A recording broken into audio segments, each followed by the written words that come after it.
ternyata aku begini, masuk ke sini lagi, termasuk saya kan siapa masuk di partai ini.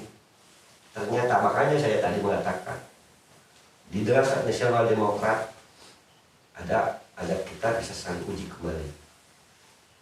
Silahkan Nasional Demokrat menguji saya pun akan menguji partai ini. Apakah nanti seluruh pencapaian kita dalam memperjuangkan aspirasi masyarakat, apakah akan kalah oleh sistem politik yang sekarang sudah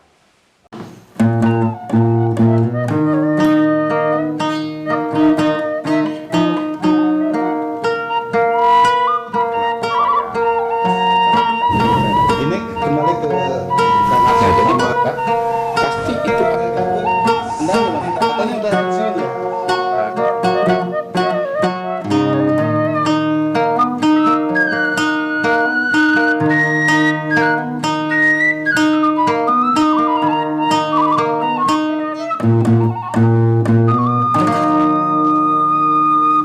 Assalamualaikum warahmatullahi wabarakatuh. Berjumpa kembali di program Guar Garut.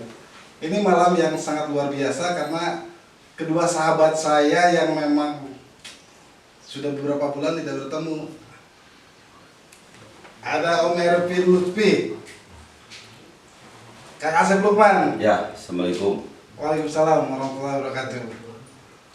Ini khusus dulu nih kepada Om Ervin, di mana beliau saat ini sudah ada di media sosial. Foto beliau, lalu di bawahnya ada lingkaran Partai Politik Nasional Demokrat Nasdem. Seperti diketahui warga Garut, beliau ini calon yang sudah masuk Senayan di 2019 pemilu, tetapi tergantikan. Mohon maaf, saya harus mengulangi itu karena beliau ini calon yang masuk nomor 3 ya. Nomor 3, tiba-tiba seorang pengusaha yang mencalonkan diri menghasilkan perolehan suara berapa ribu waktu itu? 33.000. Luar biasa, mewakili Kabupaten Garut, Kabupaten Tasik, dan Kota Tasikmalaya. 33.000. Ini pertama nyalon di Gerindra. Saya tegaskan di Gerindra. Hari ini di Nasional Demokrat Nasdem. ya. Boleh cerita nggak? Ya. Bagaimana Anda bisa ada di Nasdem? Ya, Assalamualaikum warahmatullahi wabarakatuh. Waalaikumsalam. Hatur nuhun Pak Tata yang sudah memberi kesempatan hadir di Guar Garut. Terkait pertanyaan tadi, sebetulnya kalau dijelaskan mungkin tidak akan cukup waktu ya. Ya. Tapi prinsipnya bahwa hari ini alhamdulillah saya telah bergabung di Partai Nasional Demokrat, diterima dengan baik atas ajakan para kawan-kawan, sahabat, dan masyarakat yang mendukung juga sebagai jalan kebersamaan nanti di tahun politik 2024. Mungkin kalau persoalan tentang yang lalu biarlah menjadi sebuah takdir yang menjadi pelajaran yang sangat berharga. Politik memang seperti itu, tapi niat baik dan ikhtiar sepertinya harus terus dijalankan. Itu mungkin yang bisa saya sampaikan. Ini untuk warga Garut, khususnya untuk para pendukung yang dulu mendukung dan membantu Pak Ervin Lutfi, sekarang ada di Nasdem dan nyalon di DPR RI ya? Ya. Oke, saya nih ke pengamat sosial dan pengamat politik yang beberapa kali saya undang dan selalu tepat kalau saya tanya. Ada pandangan ya? Bagaimana? Tepat nggak Pak Ervin ada di Nasdem? Begini, Garut ini luar biasa, Tata. Kalau lihat jumlah penduduk, Ya. legitimasi demokrasi, dia jumlahnya maksudnya bukan Garut Dapil. Kalau Om Erwin itu Jabar 11 ya. Ya. Jabar 11 itu kurang lebih 6 jutaan. Itu berarti sama dengan ada 3 provinsi di wilayah timur. Disatuin baru itu jumlahnya Sepriangan Timur. Maksudnya Dapil Jabar 11. Jadi betapa ininya legitimasi di sini. Jadi kalau sampai ada pengkhianatan politik seperti yang terjadi ke Om Erwin di sini, ini gambarannya kan seperti kecil satu dapil. Padahal kalau ukuran legitimasi politik, dia porsinya cukup besar secara kuantiti. Gitu. Nah, dan apa yang terjadi pada Om Erwin ini terus terang, kalau dalam kacamata demokrasi, itu kejahatan demokrasi masuknya. Ya. Itu bukan tindak pidana biasa itu. Kalau disebut tindak pidana atau pelanggaran keperdataan biasa bukan. Kalau itu pelanggaran perdata, ini sudah masuk pada kejahatan demokrasi. Di mana ada hak yang melekat dalam diri Om Erwin dan itu merepresentasikan masyarakat di Priangan Timur ini, itu dikhianati dengan suatu kebijakan yang boleh disebut brutal ya. Gitu. Sebetulnya itu bisa suatu keprihatinan bagi kita semua. Demokrasi bisa melakukan cara-cara seperti itu, karena saya rasa seluruh negara di dunia ini tidak ada yang mengajarkan cara beradministrasi seperti itu. Kalaupun memang kan pemecatan itu perilaku administrasi ya Om Erwin, tapi tidak begitu kata prosedurnya. Pemecatan boleh-boleh saja ada loh, karena orang melakukan pelanggaran dan lain-lain. Tapi dengan prosedur yang dilakukan pada waktu itu dan kita lihat bersama bahasa Indonesia, kita lihat bersama, saya rasa semua orang juga keheranan mencari argumentasinya. Apa sih argumentasi administrasi itu? Sampai bisa-bisanya terjadi pemecatan. Kira-kira begitu. Oh. Saya pengen dalam nih soal pemecatan, tetapi kayaknya belum siap untuk menjawab, atau kita bicara soal tasuk saja. Lebih baik kita berbicara tentang sesuatu yang mencerahkan. Yang mencerahkan. The next. Ya. Siap. 1 menit, 1 detik yang berlalu itu kalau kita terus kecabut dalam fokus ke sana, itu kemubajiran. Ya. Kita perlu menatap masa depan. Oke. Bagi saya ada banyak hikmah dalam perjalanan itu. Ya. Tapi bagi kita semua sebagai representatif yang ingin menampilkan Garut nanti di kemudian hari, ya kita harus tetap optimis bahwa seluruh ikhtiar harus terus dijalankan. Oke. Itu begitu. Siap. Om Erwin nih, Om Erwin kan sama Kang Asluk itu komunikasinya banyak di nasional ya. Terusus Om Erwin, sebelum di Nasdem kan ini sudah mulai tahun politik. Ya. Kemarin-kemarin katanya sudah berdekatan dengan Demokrat. Dari hikmah mungkin ya, dari sebuah peristiwa itu banyak hikmah. Bagi saya hikmah politik, perjalanan politik kemarin justru memunculkan sebuah energi yang besar. Saya bisa berdialog dengan tokoh-tokoh pimpinan politik di Indonesia. Wakil presiden yang kemarin menjadi sahabat dekat, gitu kan? Calon wakil presiden yang kemarin Pak Sandiaga Uno, saya berkesempatan ikut Lemhanas kan, karena waktu itu kan mendekati baju akhir-akhir waktu pelantikan, sehingga saya banyak berkomunikasi, berbincang, berdialog tentang bangsa dan negara dengan mereka, gitu kan. Presiden PKS, pimpinan di partai-partai di Demokrat, di PDIP pun, gitu, di PPP, sehingga kemarin itu banyak perenungan yang saya terus dalami dalam berbagai kesempatan penalaran yang saya mampu, dan akhirnya hari ini saya memutuskan bergabung dengan partai yang menurut saya secara konsistensi dapat saya uji dan mungkin memberi kesempatan partai ini menguji saya kembali. Jadi saya sangat tertantang ke depan bahwa kontestasi 2024 saya sebagai putra Garut ingin men-challenge kembali bagaimana peta dan pertarungan politik nanti bagi apakah ada kesempatan bagi seorang di tingkat daerah seperti saya ikut berpartisipasi kembali dan menembus ruang waktu persatuan politik nasional sehingga mampu memberi aspirasi, menyampaikan aspirasi bagi warga Garut di tingkat nasional. Itu mungkin niatannya. Nah, Om Erwin nih, tapi akhirnya memutuskan setelah pertimbangan merenungkan bahwa harus masuk kontestasi di pemilu 2024 itu berlabuh di Partai Nasdem. Komunikasi kita panjang dengan elit-elit semua partai saya berkomunikasi, termasuk dengan tokoh-tokoh politik di Partai Nasional Demokrat.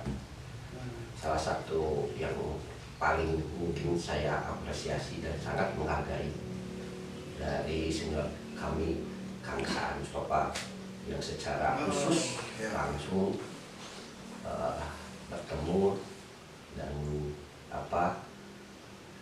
memberikan spirit baru untuk kami bisa terus melanjutkan ikhtiar.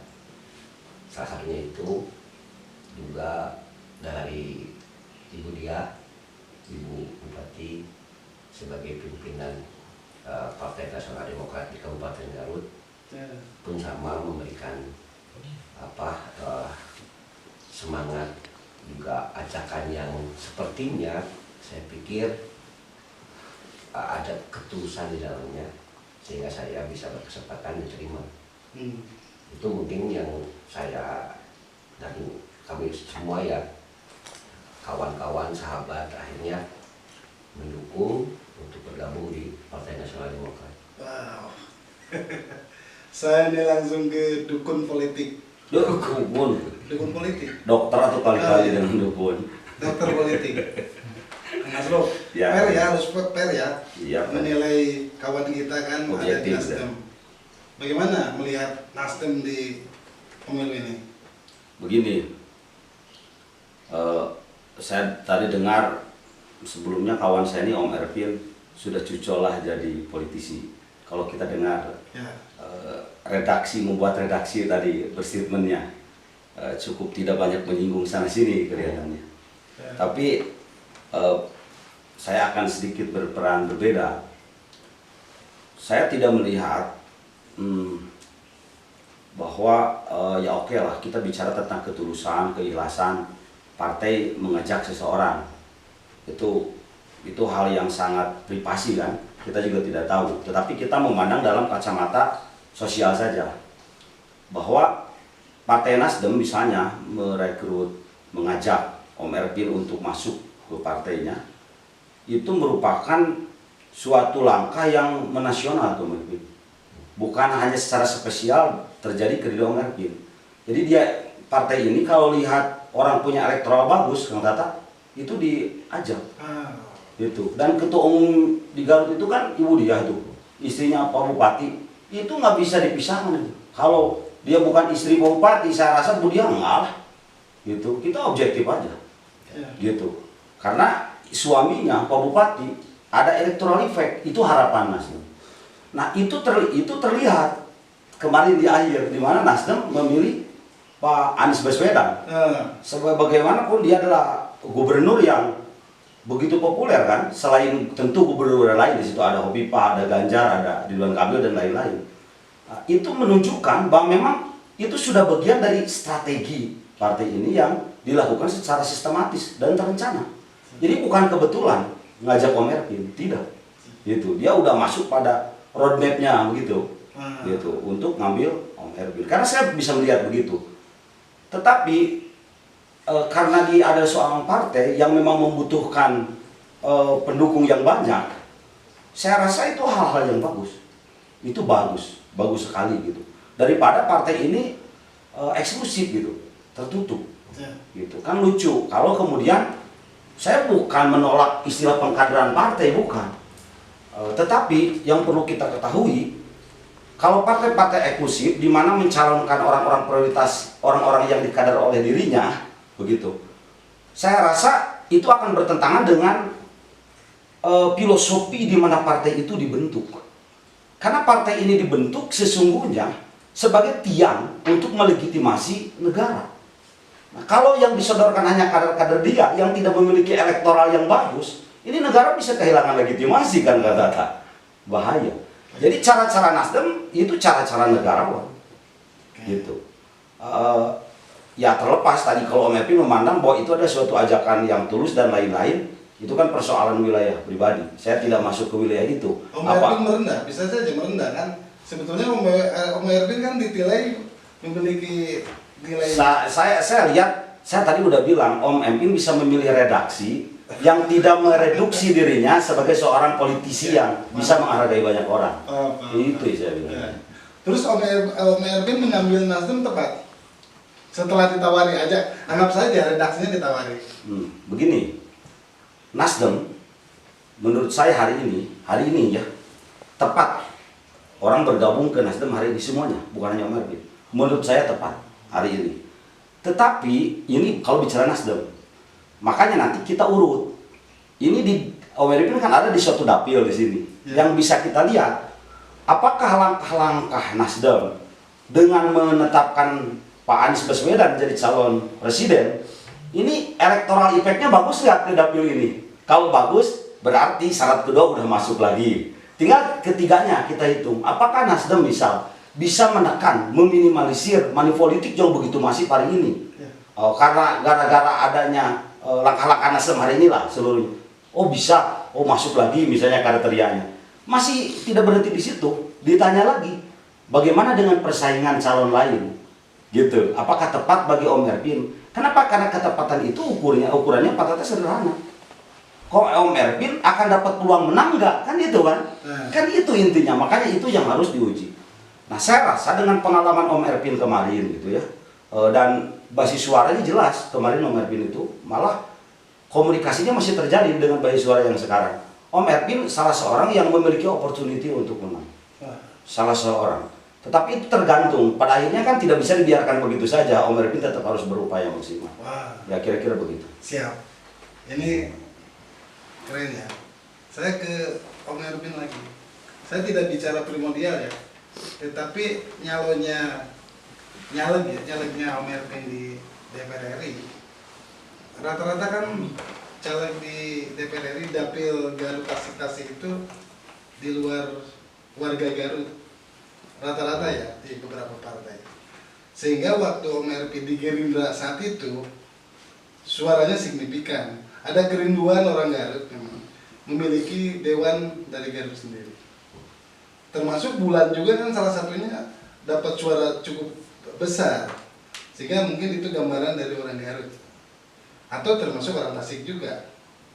Hari ini ada nggak calon selain Om Erwin putra daerah di Nasdem? Untuk itu mungkin saya belum tahu pasti ya. Belum tahu. Karena itu ranah dari pimpinan partai ya, yang tahu mungkin. Yang saya tahu ya hanya saya aja gitu kan.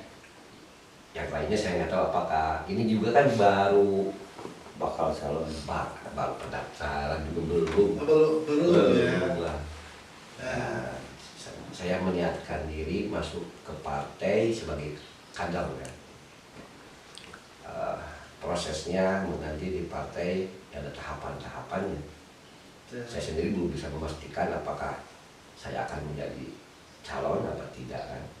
Pasti ada sebuah tahapan yang harus dilalui, apapun itu, dan itu yang saya siapkan dari sekarang gitu kan. Juga pada intinya kalau pada tadi tentang primordialisme gitu. Justru niatan awal itu menjadi mualaf politik dari gara-gara dorongan para sahabat-sahabat ya masuk ke politik gitu. Itu karena niatannya itu adalah itu. memberi menjadi anggota Dewan Perwakilan Rakyat itu adalah representasi.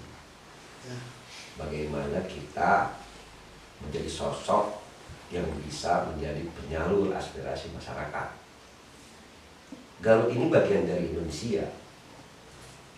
Problematika Indonesia itu bukan hanya ada di Jayapura, bukan hanya ada di Sumatera. Di Garut pun banyak masalah yang harus dipecahkan.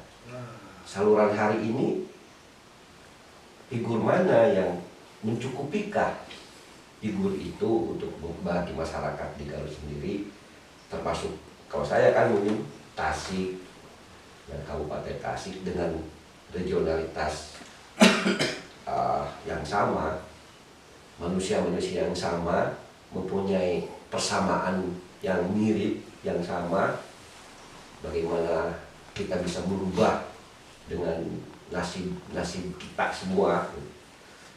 Hari ini, ya seperti yang Pak Tata tadi sampaikan, sepertinya masih kekurangan kita punya sosok figur-figur yang bisa mewakili kita. Terutama bukan persoalan dia lahir atau tumbuh di Garut, tapi persoalannya adalah apakah dia kenal, apakah dia tahu masalah yang kita hadapi di sini. Itu mungkin termasuk juga perjalanan Garut ini dari kancah politik nasional negara ini. Semenjak berdirinya negara Indonesia, Garut itu banyak memberikan peranannya. Hari ini tokoh-tokoh era sekarang sepertinya sudah muncul kelangkaan dari figur dari sini. Kebanyakan dari kita menghindari politik, tapi kita menerima nasib dari kebijakan politik. Maka atas dasar itu pun saya menghargai aspirasi kawan-kawan, sahabat dari berbagai elemen ya, untuk terus meneruskan ikhtiar ini, ikhtiar bersama ini. Itu menjadi Pak. Saya agak apa ya, cara menangkap jawaban-jawaban dari Om Erpin itu berbeda ketika komunikasi sebelumnya. Ini begitu santun dan begitu dewasa cara pandang berpolitiknya. Saya ingin ke Kakak Sluk, Pak. Om Erpin ini basic keluarga dari agamis ya, religius. Itu di lingkungan keluarga. Tiba-tiba ke Nasdem. Karena begini, Om Erpin itu kalau saya lihat nih, saya sahabat Om Erpin, komunikasi juga banyak. Dia itu sebenarnya pribadi yang terbuka, tetapi sangat menghormati secara attitude keluarganya. Dia sangat menghormati. Tetapi secara pemikiran dia terbuka. Dan Nasdem itu implementasi dari pikirannya, bukan dari attitude-nya. Kira-kira begitu. Simpelnya begitu Pak Sula. Mau ditambah lagi ini jawabannya mengikuti kesampaian. Nah, karena ditanya Om Erpin, jadi akselerasinya harus gitu. Om Erpin kan begitu. Tapi di Gerindra juga kan, Gerindra kan nasionalis kan ya? Ya, sejak awal. Tapi beberapa keluarganya yang saya tahu juga ada yang di partai yang berbasis agama. Malah bapak beliau adalah tokoh besar. Di cerita dulu partai Masyumi ya, bapak beliau. Jadi secara background begitu. Cuman saya tadi harus katakan, Om Erpin ini boleh disebut kalau kasarnya begini. Om Erpin paham sekali demokrasi hari ini, dimana kita sering menyebut hari ini kita mengikuti pasar, begitu liberal. Nah, kelihatannya Om Erpin ini suatu pribadi yang memang tidak berdebat juga dengan keinginan pasar. Gitu. Tetapi dia tetap berada dalam suatu posisi yang memprotek dirinya, tidak terlalu masuk begitu gitu. Tetapi dia tidak mau berdebat karena faktanya partai-partai yang berbasis agama ya faktanya Pak, sampai hari ini kan makin menurun begitu. Begitu. Nah, bukan beliau tidak punya kecintaan terhadap politik yang berbasis agama, saya rasa tidak begitu. Saya tahu betul pemikiran beliau. Cuman sekali lagi untuk masuk ke Senayan ini kan butuh suara gitu, dimana praktek-praktek partai politik hari ini kalau berbicara agama, politik hari ini lalu bicara agama, malah anomalinya makin terlihat, paradoknya ini terlihat. Orang ngomong agama, ironi kata orang, kok kelakuan ente, bener. Agama itu, orang mengatasnamakan agama jauh lebih dikriminalisasi oleh konstituen. Nah, ini sama sekali bukan orang benci agama kan gitu, bukan itu. Tetapi karena sudah bukan menjadi oknum kan kata. Dalam cerita politik kita ini, kalau oknum kan 2-3 orang kan kata. Ini sudah masif. Orang ada bicara kebaikan, faktanya kan memang begini para politisi kita ini. Nah, Om Erpin ada di situ. Mau apa Om Erpin? Om Erpin mau bilang gini, kalau saya beda, susah juga nanti bisa dijustifikasi. Tetap aja yang lain juga akan bilang begitu. Maka tidak ada pilihan. Hari ini kita pun harus cerdas. Mana partai yang saya bilang tadi bisa mendapatkan suara hari ini dengan sedikit banyak gitu. Karena adanya suatu tren, kecenderungan. Gitu. Misalnya dulu P3 awal-awal reformasi sampai punya wakil presiden yang datang. Karena euforia orang tadinya ditekan sama Pak Harto begitu, itu wah ini bebas sekarang milih P3. Setelah itu muncullah Partai Demokrat, gitu. Setelah Partai Demokrat muncullah Partai Gerindra, dan sekarang begitu diprediksi oleh banyak orang Nasdem salah satu yang akan mendapatkan masa itu. Wow. Kira-kira begitu. Satu lagi nih pertanyaan, Om Erpin kan sudah memulai di Nasdem. Lalu startnya bagus karena terkait dengan deklarasi Nasdem ke Anies jatuh pilihannya calon presiden. Selain beliau kan punya energi juga kan, kemarin punya modal di Gerindra, dan otomatis hari ini pun tidak mungkin berkurang, kalaupun ada berkurang lah. Tetapi akan jauh lebih bertambah tatkala Anies ada di Nasdem. Kira-kira ada suplemen nggak untuk Om Erpin di pencalegan ini? Begini, tapi saya sedang itu bicara soal orang-orang Gerindra yang pindah ke Nasdem. Itu Anies itu Gerindra. Anies itu Gerindra kan, bagaimanapun dicalonkan sama Gerindra. Sekarang dia di Nasdem. Begitu. Begitu juga sekarang nih Om Erpin di depan kita, dan banyak juga ya yang awalnya Gerindra. Nah, itu Kang Tata salah satu bukti bahwa pemilih itu ternyata eksis. Katanya itu jumlahnya 14%. Dan mungkin ini adalah tokoh-tokohnya dari pemilih yang 14% itu. Dia pindah aja di situ, aja dia pindah. Itu tidak masalah bagi demokrasi kita. Ini bukan kutu loncat, bukan. Sangat tidak masalah bagi demokrasi kita. Nah, kenapa? Karena dia tidak menggemurkan golput, kan bukan. Dia pindah aja ke partai ini, mengikuti keinginan pasar. Nah, bagi Om Erpin begini, kalau masuk Nasdem hari ini, tentu ada satu hal yang tidak boleh kita lupakan. Ini partai ini sekarang mengklaim diri sebagai kelompok yang mengakomodir masyarakat yang menginginkan perubahan. Dan perubahannya radikal. Memang tidak mau misalnya penerus rezim ini dan lain-lain. Nah, Om Erpin pada akhirnya akan dituntut tegas untuk bicara itu. Gitu. Akan dituntut tegas untuk bicara itu, menunjukkan keberpihakan bahwa dirinya memang tidak setuju. Ini tidak setuju dengan cara-cara pembangunan yang dilakukan hari ini oleh rezim. Nah, itu baru ada ruhnya, paham tidak? Pindahnya Om Erpin ke Nasdem itu tidak semata-mata haus jabatan, tidak. Itu kalau kemudian narasi itu keluar dari Om Erpin, dan saya yakin keluar, yakin saya. Ini langsung ke pribadinya, Om, boleh minta tanggapan nggak? Kenapa dari teman-teman kader Gerindra boleh disebut berbondong-bondong? Cukup banyak juga yang berpindah ke Nasdem, khususnya di Garut. Termasuk Pak Anies juga. Ya. Kalau sebagai malak politik yang baru tengah matang, mungkin banyak senior lah ya, politik yang mungkin lebih kompeten. Tapi dengan rendah hati saya mungkin memberikan hasil dan sudut pandang yang lain, bahwa Garut ini memang gudangnya para politisi. Gudangnya Ya, termasuk saya pun akhirnya terseret masuk ke sana kan. Entitasnya bahwa alam ini membentuk manusia. Kita semua hadir, dilahirkan, tumbuh, berkembang di sini otomatis dengan lingkungan seperti itu.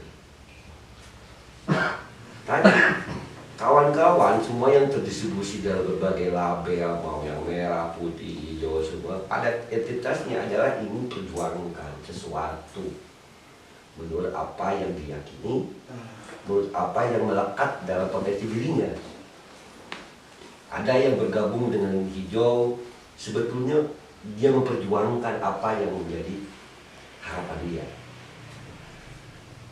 Namun problematikanya kadang integriti yang muncul di pribadi-pribadi personalitas itu terseret oleh oligarki dan panjangnya kita mencapai menapaki pusat kekuasaan. Itulah mungkin yang akhirnya kawan-kawan, sahabat semua yang berpartisipasi dalam politik di Garut, para aktivis selalu gundah, gitu kan? Akhirnya masuk mencoba ke sini, ternyata kok begini, masuk ke sini lagi, termasuk saya kan siapa masuk di partai ini.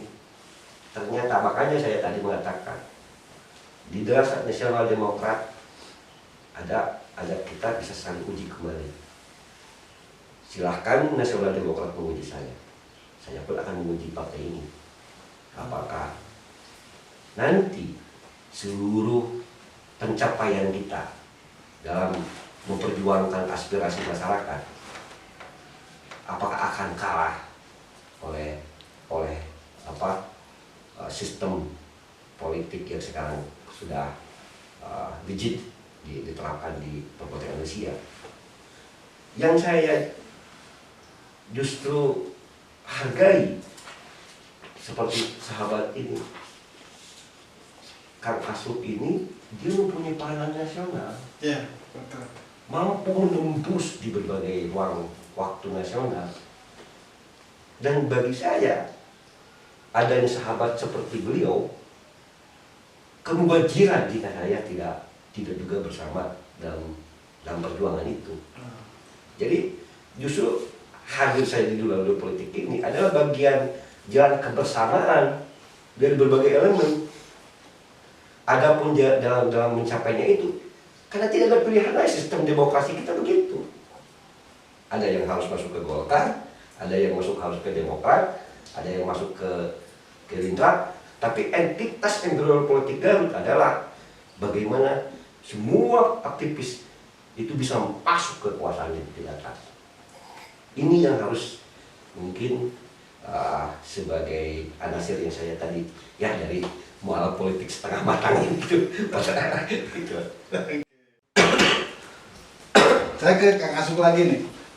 Om Erwin selalu bicara soal mualaf politik. Kalau kita lihat kan beliau memiliki integritas berpolitiknya luar biasa kan. Kenapa jaringan-jaringan nasional kan dari dulu sudah dibangun. Artinya berpolitiknya sudah lama. Tetapi hari ini kenapa menyebut itu ya? Begini kan kata, enggak lah. Beliau bukan mualaf politik, bukan. Kalau mualaf itu Kang Tata tahu zakat nggak? Ada berapa asnaf tuh, itu masuk mualaf. Berarti itu orang yang begitu banyak kekurangan, yang harus dikasih duit, itu kan mualaf politik. Kalau Om Erwin masa dikasih suara gitu? Enggak. Nah, Om Erwin ini saya melihat ini yang tepatnya itu, ini adalah kelompok urbanisasi politik. Dia urban. Karena cara berpolitik seperti Nasdem, seperti Gerindra kayak gitu, itu cara berpolitik kaum perkotaan. Kaum perkotaan emang begitu, enggak wah fanatik gini Pak, tak sehingga kapal majikan ke politik tetap pindah-pindah. Cuek aja, santai aja orang melihat. Nah, karena orang kota tuh melihat memang semua partai ini kan sudah lolos verifikasi KPU, artinya sudah konstitusional, bebas-bebas aja gitu. Malah dalam rangka mencairkan suasana supaya tidak ada pembelahan, polarisasi gitu. Itu salah satunya gini urbanisasi politik. Bukan transmigran, kalau transmigran ke kampung. Nah, misalnya kemarin dari Gerindra akhirnya jadi Punung, itu transmigran. Ini ke kota ya? Nah, ini ke kota gitu. Justru enggak, saya lihat bukan mualaf. Justru Om Erwin ini dari tadi bicara kenapa dirinya pengen jadi anggota DPR. Karena dia memahami di Kabupaten Garut ada suatu aspirasi yang perlu ada peran dirinya. Bener nggak? Bener. Berarti kan bukan mualaf, dia penolongnya dong. Kalau begitu. Ya. Tidak ada. Ya. Ini kalau tapi beliau bicara dirinya sebagai mualaf karena mungkin menyadari karena di atas beliau ada senior, itu maksudnya. Beliau adalah senior politik, Ya. bagaimanapun juga. Tetapi secara pengetahuan saya rasa nggak junior, Ya. nggak junior secara pengetahuan. Secara emosi juga nggak junior lah, Om Ya. Erwin. Juga kemampuan kompanya juga tahu kan, katakan kemampuan kompanya apa? Hah? Tahu kan? Iya. Kemampuan kompanya itu sekarang yang tidak perlu, ya tidak boleh kita lupakan. Duit, modal, nggak junior juga. Insya Allah. Kira-kira begitu. Kita mengenal Om Erwin tidak hari ini ya. Iya, dan Om Erwin itu sosok yang dermawan ya. Nah, Gitu, Om Erwin saya ini sudah kompanya ini. Tapi enggak, saya ini bukan ngarang, Karena kalau saya ngarang, bohong gitu bicara, bukan hanya Om Erwin yang akan menganggap saya seorang penjilat. Orang lain pun juga nanti merasa ditipu. Enggak, beliau secara pribadi cukup dermawan gitu. Nah, kenapa hal itu perlu diketahui oleh publik? Karena untuk menilai seseorang nanti Kang Tata, kita nu monyet anakna eta nu monyet indungna baheula teh monyet anakna anu hayam ayeuna gede baheula teh hayam leutik. Artinya begini, kalau ayeuna we pelit gitu maksudnya gitu Tata geus tong mikir kieu ke jangan dewan bakal bager. Moal da anak monyet mah mungkin anaknya bakal jadi indung monyet. Gitu maksudnya. Jadi secara pribadi ada Kak Om Erwin mah secara sosial bagus. Nah, cuman kan begini, kenapa hari itu perlu diungkap? Kembali pada pertanyaan awal. Karena masyarakat hari ini, Kang Tata, lihat politisi, pejabat negara, kumaha hari Kang Tata, dan mikir teh yang diberi duit, loba gajina, jelema beunghar, tak gitu. Itu adalah pandangan masyarakat. Makanya kan masyarakat Garut sok sering gini anu ngadangu, Bupati Rudi Gunawan wacana pelit, kunaon bet gitu. Sebenarnya secara konstitusi itu bisa disalahkan itu Pak Bupati, dah untuk boksina guru barang bere, ngan rakyat memahaminya pejabat malah bagajina, gitu. Insya Allah pementalan Om Erwin, gitu kira-kira. Nah, ini agak nanya sedikit nih, Om Aslo ya Kang Atlo. Dapil 11 itu kan Garut Tasik-Tasik, diwakili oleh 10 anggota DPR. 10. Yang kita sudah Maksimal. sudah maksimal. Kalau 11 harus 2 dapil, 11-12 aturan gitu. Selesai nggak dengan 10 orang yang ada di DPR ini dengan kondisi Garut Tasik-Tasik? Begini, Kang Tata, itu pertanyaan sudah tidak masuk pada ruang-ruang teknis. Kalau persoalan selesai, ibaratnya kan masalahnya selesai enggak, terwakili enggak, kan kira-kira begitu. Kalau masalah yang terjadi ini, sekalipun 1000 orang jadi anggota DPR dari Garut nih ke situ, itu belum tentu bisa diselesaikan, Kang Tata. Perlu diketahui ya, masalah ini bukan persoalan kita kurang gorong-gorong, jalan kita bolong, bukan gitu. Saya kasih logika. Dulu orang tua saya tukang jengkol misalnya, manggul jengkol, ngelewat Sasa Kerawayan, apa tuh kata Sasa Kerawayan? Lewat gitu. Balik ke imah teh aya untungan jengkol. Ayeuna geus dibeton, dicor. Oh, pakai mobil, bawa jengkol, balik ke untungan. Paham tuh? Nah, itu masalah. Bisa nggak diselesaikan? Dan masalah eta kan itu diimpor di Garut. Lain nasional itu masalah, eta masalah internasional. Nurunkeun harga jengkol teh lieureun presiden tuh kayak Tata. Itu kita harus bijaksana kalau melihat itu gitu. Ini adapun kerusakan ekonomi ini bukan perilaku oknum. Bukan pribadi, ini bukan personal, tapi ini sudah menyangkut pada sistem. Gitu, ada sistem. Makanya memang dibutuhkan para pribadi yang mampu memikirkan, minimal meminimalisir gitu. Misal adanya krisis global seperti yang terjadi hari ini, ada gitu cara-cara dari para pemimpin meminimalisir supaya bertahan. Bagaimana caranya kita tidak begitu murat-marit dengan adanya krisis seperti ini. Nah, paling itu yang bisa dilakukan. Tapi itu ibaratnya obat generik, nggak kejadian lah. Itu biasa datang dari. Nah, itu yang harus Kang Tata pahami kalau soal apakah itu sudah mewakili harapan masyarakat 10 orang. Ini bukan kuantiti, mau buang. Adapun 10 orang itu memang itu udah banyak. malah bisa disebut kurang karena kemarin ada proyeksi kita mau tambah. Jadi Garut sendiri tuh kayak provinsi, Tasik sendiri gitu. Karena memang ini jumlah penduduknya udah bertambah. Kalau itu mah kan terkait dengan keterwakilan. Memang dengan jumlah penduduk yang hari ini 5 juta sekian ya cukup wajar kita dapat 10, malah bisa disebut kurang gitu kalau soal itu. Nah, kalau pandangan kepala-kepala daerah malah lebih teknis nggak melihatnya. Mending tamahan deui we cenah. Ameh engke dana aspirasina lebih gede kan geus matematis gitu. Kepala-kepala daerah itu melihat seorang anggota dewan. Hari ini memang begitu orang lihatnya. Maksud saya gini kan, 10 anggota DPR RI itu faktanya setelah dilantik, setelah menjalani atau saya yang memang kurang informasi, jarang sekali melihat teman-teman yang 10 anggota dewan ada di daerah. Begini, untuk apa sebetulnya anggota dewan ini terus datang ke daerah? Ini awal dulu nih, buat apa nih? Toh dia tidak datang pun, pada akhirnya yang 10 itu akan ada lagi. Tetap aja terpilih meskipun orang sudah kecewa kan kata gitu. Satu itu. Yang kedua, emang cara membuat program teh kudu kudu luhaloho gitu karena bang teh. Katanya kita belajar berlogika. Mun kang tata lapar hayang dahar. Sarua nu di Cisompet kayak gitu, teu kudu dilongok heula bere. Mun ade mah. Nah, kenapa sampai ada kalimat kieu naon cenah mani geus dipilih mah teu daek balik deui, teu daek datang deui. Itu kaitannya bukan dengan tupoksi, bukan. Itu kaitannya dengan janji.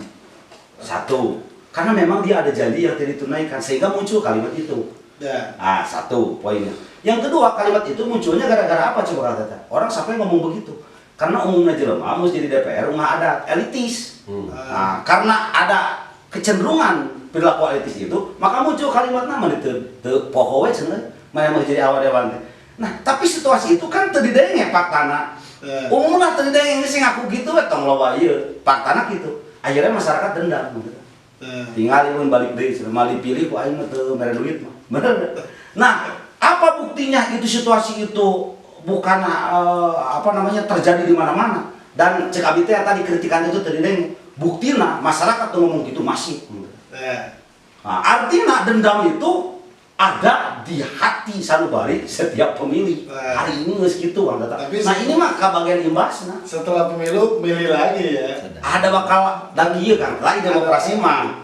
Ayeuna mun jelema 10 jelema, nu milih 5-an. Anggar we perwakilan mah aya.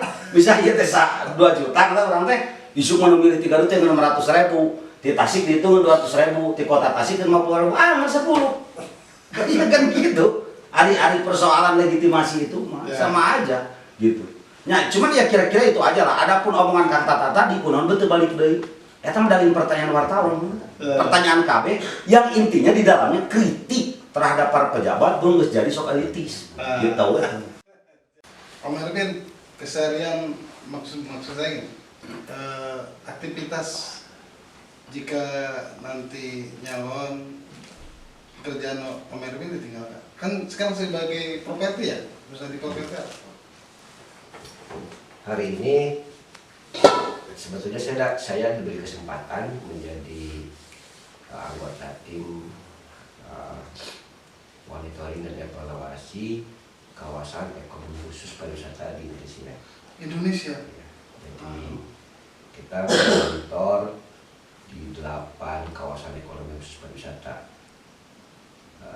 Mandalika, NTB, lalu Nusa Malang, lalu Lido Sukabumi, Tanjung Kelayang Banten, Tanjung Lesung Belitung, Kupang, Morotai, dan Nusa.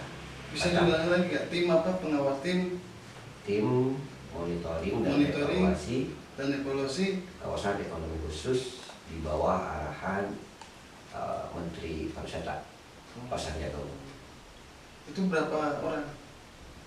Kita itu bentuknya tim, jadi perwakilan dari itu kan ada Dewan Kawasan Ekonomi Khusus dipimpin Pak Erlangga, di berbagai menteri memberi wakil-wakilnya di tim itu. Untuk personalnya secara personil pribadi itu hanya 8 orang yang 8 tidak mempunyai jabatan sebagai ASN gitu ya, di bawah dinas pariwisata, di bawah Kementerian Pariwisata, Pak Sandiaga. Sudah bilang ke Pak Sandiaga bahwa kita ada dinas hari ini. Secara directly belum, karena jujur, tapi kalau kawan-kawan di Bang Sandi udah pada tahu. Sudah pada tahu ya. Karena Bang Sandi juga tahu lah, posisi saya sangat dilematis. Di Gerindra nggak mungkin masuk lagi, karena bukan saya tidak mau, pada cuma memang secara fakta politik perlu seperti itu. Pasti support ya, berada di Nasdem. Di Nasdem intisarinya adalah bahwa diskusi dan perenungan politik saya pribadi, diskusi politik dengan kawan-kawan, dengan sahabat, dari mulai di Garut sampai di tingkat nasional, ya tadi memang seperti yang sahabat saya sepunggakan, di depan perlu ada perubahan, ada keberlanjutan, tapi keniscayaan adalah perubahan. Hari ini jauh-jauh hari kita memang kemarin ada di pihak yang berseberangan dengan rezim. Justru entitasnya adalah memperjuangkan adanya perubahan menurut versi kita kan. Adapun fakta bahwa kita belum diberi kesempatan waktu itu ke Pak Prabowo Bang Sandi gitu ya. Oke lah, itu episode yang sudah. Episode yang ke depan, perubahan itu yang menjadi pikiran kita sedari awal kan terus mengendap, terus berakumulasi, terus menguatkan bahwa ke depan sepertinya banyak yang harus bisa kita padukan, kita bisa ubah dari mulai kebijakan negara ini di sektor fiskal, di sektor real, dan termasuk kawan-kawan ini bukan pemikir tingkat RT RW. Kawan-kawan sahabat saya di Garut ini, bahkan yang di pusat di sana, banyak orang-orang Garut, orang-orang yang mampu berdialog secara rasional, secara intelektual, bahkan mampu mengalahkan dalam berbagai kesempatan partisipasi langsung. Itulah yang menurut saya sebenarnya tidak harus secerdas Albert Einstein, tidak perlu sekuat tokoh itu Hercules gitu. Enggak, saya hanya perlu hadir sebagai katalisator dari kawan-kawan yang saya mau sehari-hari mau berdialog. Jadi sepertinya peran nanti untuk membuat perubahan di depan nggak terlalu berat juga, karena kebersamaan ini ada. Itu yang menurut saya menjadi rasional, pemikiran rasional untuk saya terus meneruskan berada di politik. Itu menurut saya. Keren. Kak Aslu, apa karena sudah lama tak bertemu dengan Om Erwin, saya melihatnya tata bahasanya itu karismatik ya. Om Erwin ini cukup bagus dalam berakselerasi. Saya bilang ini cukup bagus, dan itu ciri orang yang berkualitas. Ciri orang yang memiliki kualitas itu dia adaptasinya bagus. Itu cirinya. Gitu. Kalau orang yang sulit beradaptasi itu kan disebutnya orang kaku, enggak? Kesininya orang menyebut kampungan. Nah, kalau beliau bisa begitu enjoy aja dalam suatu situasi tertentu, tapi bisa sangat formal dalam suatu situasi formal, bisa sangat intelektual, bisa cukup parodian juga, sering itu stand up komedi. Tapi yang nggak ada, meledaknya nggak ada. Kayaknya warming up sekarang. Nanti di sesi berikutnya beda dia. Biasanya kan gini, kalau ketemu Mick Tyson di luar tinju tuh biasa aja, santun banget. Tapi kalau udah tinju itu dia jebnya kasar sekali, keras sekali. Nah sekarang kan Om Erwin susah juga. siapa sih lawan politiknya, belum tercipta, orang belum daftar sekarang. Makanya ya jurus-jurusnya OMRP landai-landai aja dari tadi kan. Bingung juga dia mau nyerang siapa, maksudnya biar debat adu gagasan dengan siapa hari ini. Belum kan gitu. Makanya saya lihat beliau hanya memperkenalkan diri aja dari awal sampai akhir tadi. Itu belum ada serangan. Om memperkenalkan diri. Om kan di 2019 banyak kawan-kawan di selatan atau di utara. Hari ini kesempatan Om perdana nih di Guar Garut. Sampaikan bahwa Om ada di Nasdem. Ya, kepada seluruh warga Garut, utamanya juga kepada kawan-kawan, teman-teman, sahabat saya di Garut, di Tasik, di Kabupaten dan Kota Tasik, bahwa hari ini izinkan saya mohon doa restu untuk membersamai perjalanan yang tertunda, bahwa nanti di helatan politik 2024 insya Allah saya akan berjuang di Partai Nasional Demokrat dengan entitas dan lingkungan yang baru, yang sebetulnya pun memang tetap kita sudah saling mengenal, hanya perlu lebih dalam dalam chemistry mungkin ya, karena belum adanya satu perjalanan waktu yang bersama kita lalui. Namun insya Allah ke depan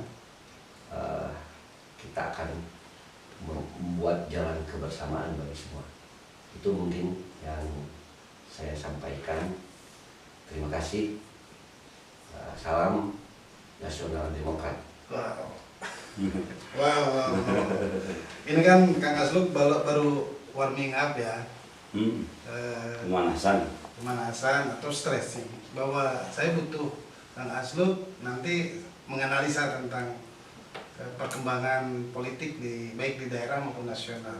Dan juga di lain waktu saya butuh perkembangan Om Erwin. Nah ini kan landai lah. Baru kalau kata Kang Asluk tuh belum ada lawan soalnya. Nanti dengan terbuka dihadirkan di Guar Garut untuk lebih mengeksplor apa saja yang harus dilakukan oleh teman-teman khususnya dari Nasdem kan, dan partai lain juga kami terbuka. Kita tuntas nih perbincangan. Om Erwin, Kang Asluk, terima kasih sudah bersedia hadir di Guar Garut. Ini adalah mulai tahapan tahun politik. Kita sudah start di Partai Nasdem oleh mantan ketua DPC Gerindra yang saya hadirkan, dan juga teman-teman dari Partai PKB yang beralih juga ke Nasdem, dan kawan-kawan Gerindra lainnya, sekretaris Partai Gerindra juga yang kemudian akan menyusul kan, ke Nasdem. Sudah daftar ke Nasdem. Closing Kang Asluk, silakan. Begini, Kang Tata, saya hanya ingin mengingatkan kepada semua orang bahwa kalaupun ada seorang kiai anu ngajarkeun teh al adab wal waro. Al adab waro itu attitude tata krama. Lalu si kiai itu disuruh main bola, tetap aja nggak bisa oleh tangannya, tetap pasti oleh kakinya. Begitupun kalau ada seorang guru pengajar PPKN, di mana mengajarkan cara nyebrang nenek-nenek di jalan juga diajar sama dia. Tapi kalau dia main tinju, tetap dia harus pukul muka orang. Nah, kita tidak boleh menutup mata bahwa demokrasi kita ini dengan adanya cerita di mana hari ini riuh pertengkaran, karena pada akhirnya kontestasi ini memberikan ruang pada orang untuk saling serang. Nah, tetapi kita selalu melihat politisi dalam layar kaca. Kita tidak tahu sesungguhnya apa yang terjadi di lapangan. Karena begitu dibutuhkan Guar Garut untuk menganalisis lebih dalam, lebih komprehensif, lebih jujur gitu. Kenapa yang melihatnya bukan lagi mata, tetapi logika. Itu yang merasakannya juga bukan hanya tangan, tapi hati. Dan itu akan ditanyakan nanti oleh Kang Tata pada orang-orang yang kompeten, dan masyarakat itu bisa melihat yang sesungguhnya yang terjadi. Terima kasih. Wassalamualaikum warahmatullahi wabarakatuh. Waalaikumsalam warahmatullahi wabarakatuh. Satu lagi nih terakhir nih spesial untuk calon anggota DPR RI dari Nasdem, Om Erwin, silakan closing. Sebagai penutup dari percakapan kita malam ini, saya mengaturkan terima kasih kepada Pak Tatang, khususnya kawan-kawan semua tim production dari Guar Garut, juga kepada semua pemerhati, penonton mungkin yang ada di rumah nanti. Entitas di akhir adalah bahwa kita semua sangat mencintai apa yang akan kita tetapkan. Takdir kita hidup di Garut, di Indonesia. Saya teringat sebuah statement dari filsuf Islam Al-Farabi yang menyatakan bahwa negeri yang didirikan dengan cinta, maka dia akan berlanjut dengan keadilan. Itu yang kita butuhkan. Begitu. Terima kasih warga Garut sudah berbincang kurang lebih 1 jam bersama 2 tokoh, 1 pengamat politik. Saya selalu bicara dukun politik, tapi beliau meminta menjadi dokter politik. Dan 1 lagi adalah mualaf politik yang sudah berada di Partai Nasdem. Sekali lagi jangan merasa Anda tokoh kalau belum duduk menjadi narasumber di Guar Garut. Jangan dulu meninggal sebelum menjadi tamu saya di Guar Garut. Terima kasih. Wassalamualaikum warahmatullahi wabarakatuh.